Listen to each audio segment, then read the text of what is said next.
এই প্রবলেমটাকে করার আগে একটা এক্সাম্পল দিয়ে কিছু জিনিস বুঝে নিয়ে আসো। তো ধরো ৫টা তোমার কাছে ঝুড়ি আছে। প্রত্যেকটাতে তুমি ৫টা করে আপেল নিয়েছো। এখন দেখে বলো তো যে মোট আপেলের সংখ্যা কত? নিশ্চয়ই ৫টা ঝুড়ি আর ৫টা করে প্রত্যেকটায় আপেল আছে। অতএব কত হবে? ৫ ৫ এ ২৫টা। তাহলে ৫টা ঝুড়িতে আমরা ৫টা করে আপেল নেওয়ায় ২৫টা টোটাল আপেল পেলাম। ভালো করে বোঝো। যতগুলো ঝুড়ি নিয়েছি ততগুলো করে প্রত্যেকটাতে আপেল নিয়েছি। নিতে আমরা এখানটায় ২৫ পেয়েছি। তো এখানে আমি আরেকটা তোমাদের প্রশ্ন করছি। তোমাদের কাছে ২৫টা আপেল আছে এবং তোমাদেরকে সেই আপেলগুলোকে ঝুড়িতে সাজাতে হবে। কেমন ভাবে? যতগুলো ঝুড়ি নেবে ততগুলোই যেন প্রত্যেক ঝুড়িতে আপেল থাকে। তাহলে বলো তোমরা কটা ঝুড়ি নেবে? নিশ্চয়ই তোমরা আগের প্রবলেমটাকে ভাবছো, যেখানে দেখেছিলে ৫টা করে ঝুড়ি নেওয়া হয়েছিল আর ৫টাতেই ৫টা করে আপেল ছিল। ঠিকই ধরেছো, একদম ঠিকই। ৫টাই ঝুড়ি নেব আমরা। তো এখানে যে প্রসেসটা, যে এখানে যে ৫টা যে ঝুড়ি নেবো কি করে পাবো?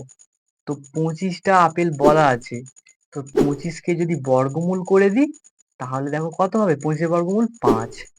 তো এখান থেকে পেয়ে গেলাম কটা ঝুড়ি নিতে হবে। তো এবারে আসি এইখানে আমাদের প্রবলেমটাতে। নিসারের ফলের বাগান থেকে ৪৪১টি কমলা লেবু তোলা হয়েছে। খুব ভালো কথা। অনেকগুলি ঝুড়িতে রাখা হবে। খুব ভালো। যতগুলো ঝুড়ি আছে প্রত্যেক ঝুড়িতে ততগুলো করে কমলা লেবু রাখলে মোট কতগুলো ঝুড়িতে কমলা লেবু রাখা হলো হিসেব করি।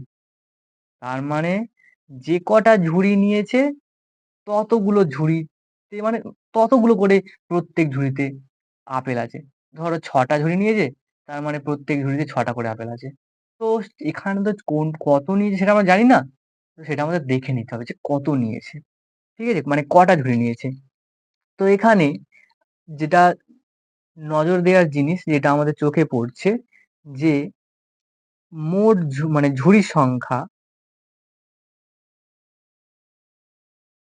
মোট ঝুড়ির সংখ্যা,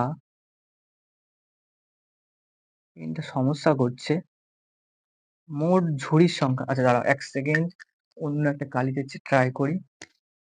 তাহলে মোট ঝুড়ির সংখ্যা, এটাও তো চলছে না। দাঁড়াও আরেকটা আছে। মোট ঝুড়ির সংখ্যা যা, ঠিক আছে? প্রত্যেক ঝুড়িতে তত কমলালেবুর সংখ্যাও তাই। প্রত্যেক ঝুড়িতে কমলা লেবুর সংখ্যাও তাই। এটাই আমাদের নজর করার জিনিস এখানে। ঠিক আছে? এবারে দেখো মোট কমলা লেবু কত? ৪৪১টি। মোট কমলা লেবু ৪৪১টি। আচ্ছা, তো এখানে তাহলে আমরা ঝুড়ির সংখ্যা বের করব। অতএব ঝুড়ির সংখ্যা,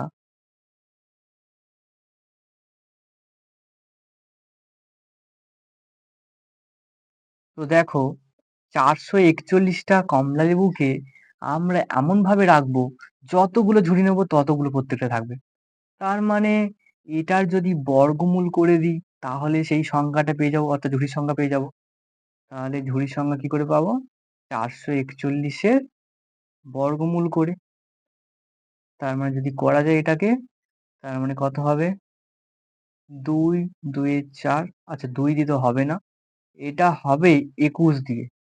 মানে এখানে যদি এভাবে না করি, এভাবে লিখতে পারি ৪৪১ এর বর্গমূল সমান কি হবে?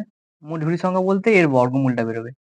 √৪৪১ সমান কত? এটা আমরা করেছি কিন্তু। আমি তোমাদের বলেছিলাম মুখস্থ করতে। কত হয়? ২১ হয়। তুমি যদি দেখো, তোমরা যদি ভালো করে দেখো, তার মানে ২১ টা ঝুড়ি লাগবে। আর ২১ টা ঝুড়িতে, প্রত্যেক ঝুড়িতে ২১ টা করেই কমলা লেবু থাকবে। তার মানে তুমি যদি ২১ আর ২১ গুণ করো, দেখবে ৪৪১ই পাবে। কি ক্লিয়ার এটা? যে কেন এখানে বর্গমূল করতে হলো? ঠিক আছে? তো অতএব লিখে দাও। আচ্ছা, এখানে লিখে দাও নির্ণেয়। নির্ণেয় ঝুড়ির সংখ্যা করে আমরা বের করছি। অতএব এখানে এমনি ঝুড়ির সংখ্যা লিখে দাও। ঠিক আছে? থাক। অতএব নির্ণেয়, এখানে নির্ণেয় করব। নির্ণেয় ঝুড়ির সংখ্যা।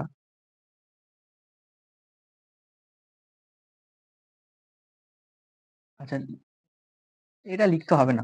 এমনি বইয়ের ভাষায় লেখো যে মোট মোট ২১ টি ঝুড়িতে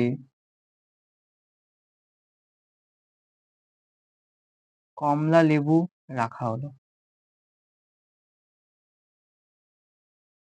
কমলা লেবু রাখা হলো। নিশ্চয়ই ক্লিয়ার হয়েছে?